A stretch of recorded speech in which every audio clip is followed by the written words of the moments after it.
Көл түбіндегі алтын. Қазақ халық ертегісі. Арнаға тіркеліп, қазақша ертегілерді қолдап отырыңыздар. Ертеде бір ізгі патша елді билепті. Залым мен надандарды әділдік тезіне түйрепті. Момын мен ғаріптің ешбіріне жәбірі тимепті. Ақыры кәрілік пен ажал қоса қабат келіп, салтанатын күйретті. Таққа оның жас баласы отырған екен. Ол көңілі албырт һәм батыр жан екен. Асау өзендей арыны тасып жөн білмеді. Алып ұшқан қиялын сабырына жеңдірмеді. Ел жұртын тезірек байытқанды қалады.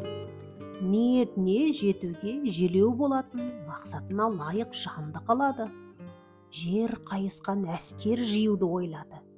Еңбекке жарамды жастарды үйінде қоймады. Бәрінің атқарар міндетін белгілеп берді.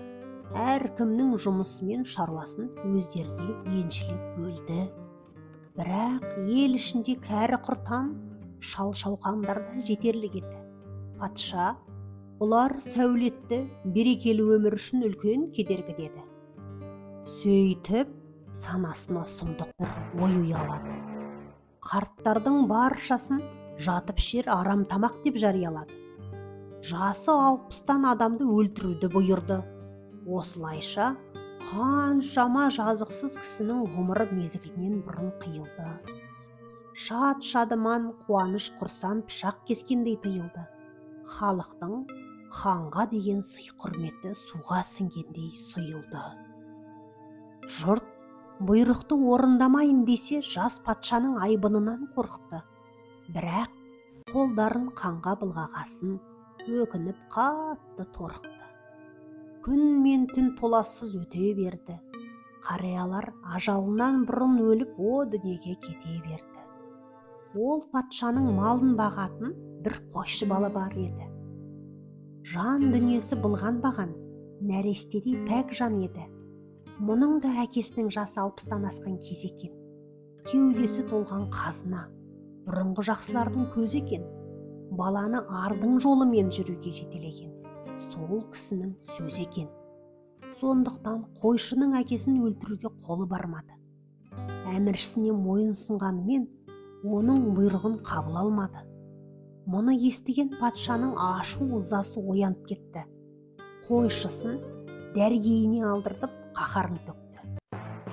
Жарлығымды неге орындамайсың? Жанашыр сөзімді неге қабылдамайсың? Қартайған әкеңді қашанғы бағып қағып жүрмексің? Масыл қылып, мойныңа мінгізіп, соған кетер бар тапқан үлесің. Сондықтан оның көзін құртып, енді асырама. Әмірімді тағы екетсең, сенің басыңды аламан, деді. Бала үйіне келгесін қатты қиналды. Бірақ бір амал тауып, әкесін сандықта жасырып сақтауды ұйғарды. Бірде патша аң аулауға шықты. Тазысы мен бүркіті қырдан қасқыр мен түлкіні қоймады. Қаршыға мен лашыны қаз үйрегіліп, қанжығасын майлады. Олжасы мен сауғасы барған сайын молайды. Кеудесін қуаныш кернеп, көңілі тоғайды. Біраздан соң бір көлдің жағасына аялдады. Дем алмақшы болып, көкорай шалғынын саялады. Көлдің суы мұнтаздай мөлдір, түбі айнадай тақыр екен. Жуынып жатып қараса, түбінде ат басындай алтын жатыр екен. Нөкерлері жарыса сүңгіп алтын іздеді. Қанша су қармап шықса да аламыз деп үміт үзбеді. Бірінші кім алса соның бағы өседі деп жарыса жаны ұшырды. Бірақ ақырында бәрінің де сағы сынды. Алтынды алудың амалын таппай шаршады.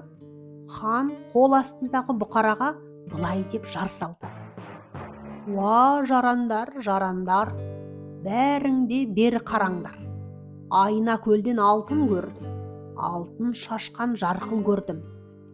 Кім алып берсе, не сұраса да қолын қақпаймын. Арман тілегіне жеткіземін, жолын жаппаймын, деді. Мұны естіген жұрт жапа-тармағай көлге ағылды. не бір сүңгуірлер су астындағы алтынды іздеп сабылды. Бірақ бұл олжа ешкімге де бұйырмады. Сонда да алтын іздеушілер легі бір сәт тыйылмады. Қойшы балана мұны естігесін үйіне қарай аяңдады. Бұл жағдайды әкесіне келіп баяндады. Әке, ханнан тағы бір жарлық келген екен. Ол көлдің түбінен бір алтын көрген екен. Алтынды кім алып берсе, соның өтінішін орындаймын дейді. Сұрағанын беремін, тарылмаймын дейді. Менің де бақ сынағым келеді. Алтынды тауып сізге сауға сұрағым келеді дейді. Бұл сөзді әкесі де құп көрді. Баласына ақыл кеңес берді. Ендеше былай істе бала. Алдымен аулада жатқан темір сүйменді қолың ал. Одан жақсылап 4 қырлы қазық жонып ал. Содан кейін қазықты алтын жатқан жердің тұсына барып қақ. Алтынның жарқылы қазықтың қай қырынан шыққанын қарап ал, анықтап. Сол жерді белгіледе үйге қайт. Сосын жауабын маған айт деді. Жігіттің көңілі үмітке толы болды. Алдымен 4 қырлы қазық жонды. Сосын алтын жатқан жерге барып, апарып қақты. Қазықтың батыс жағы сәулемен құбылып, жарқыл шашты. Бала дереу үйіне қайтып келді. Көргенін қаз қалпында әкесіне айтып берді.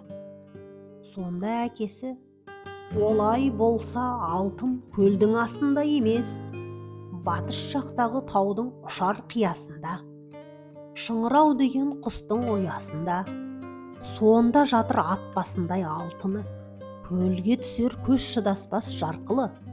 Сезбес оны еш талапкер, сен барып сол ұядан қарап көр, деді. Бала әкесі нұсқаған тауға барды. Қияға өрмелеп ұяны тауып алды. Ішінде жатқан ат басындай алтынды көрді. Бірден көтеріп алып ханға әкеліп берді. Сонда патша: ой, бәрекелді ұланым, қияны кезген қыраным екенсің, шын қайратты ер екенсің. Қалауыңды айта бер. Бірақ сен алтынды қалай таптың? Небір мықты жігіттер сүңгуірлер көл түбін түгел шарлап еді. Сонда да ешқайсысы алтынға қол жеткізе алмады. Су астын кезіп иненің жасуындай жер қалдырмай сүзіп еді. Алтын түгіл таста жоқ екен деп түңіліп үміттерін үзіп еді. Сенің айла амалыңа шынымен де қайран қалып отырмын. Шыныңды айт, бұл ақылды қайдан алдың? Деді. Датым бар тақсыр, құпиям бар, нақсырым. Алтынды тапқан адамның өтінішін орындаймын дегенсіз. Сырымды айтсам, тілегімді берерсіз, деді бала. Болсын, деді хан. Әкеме адал болу өмірлік сертім деген ем. Сондықтан оны әлі де өлтірмеген ем. Жарлықтан жалтарудың жолын таптым. Әкемді сандықта жасырып бақтым. Алтынның көлдемес батыс бетіндегі тау үстінде екенін сол кісі айтты. Алтын күнге шағылысып, көлге сәулесін шашыпты. Оның ақылымен көлге 4 қырлы қазық қақтым. Күн шұғыласы қай жағынан түсер екен деп, кірпік қақпай бақтым. Алтынның жарқылын қазықтың батыс тұсынан көрдім. Қияға өрмелеп, ұядан алып, сізге әкеліп бердім, деп ағынан жарылды. Патша балаға ілесіп таудың төбесіне өрмеледі. Қараса тау бөктерін тегіс алтын жапқан екен. Қалағанынша теріп олжаға әбден батқан екен. Ойны қонышына толтырып еліне алып келіпті. Балаға риза болып әкесіне сауға берді. Ел ішіне қайтадан жарлық шықты. 60-тан асқаннан ақыл сұраңдар. Оларды бағып қағып тауқыметіне шыдаңдар. Қарттар тірі болсын. Олардың ақылы өмірлеріне береке боп қонсын. Қарияларды өлгенше мәпелеңдер. Қызметіне жарап әлпештеп жетелеңдер. Қариясы бардың қазынасы бар, депті. Соңы. Қазақша қызықты ертегілерді жіберіп алмас үшін арнаға тіркеліп, достарыңызбен бөлісіп, қолдап отыруды ұмытпаңыздар. Рахмет.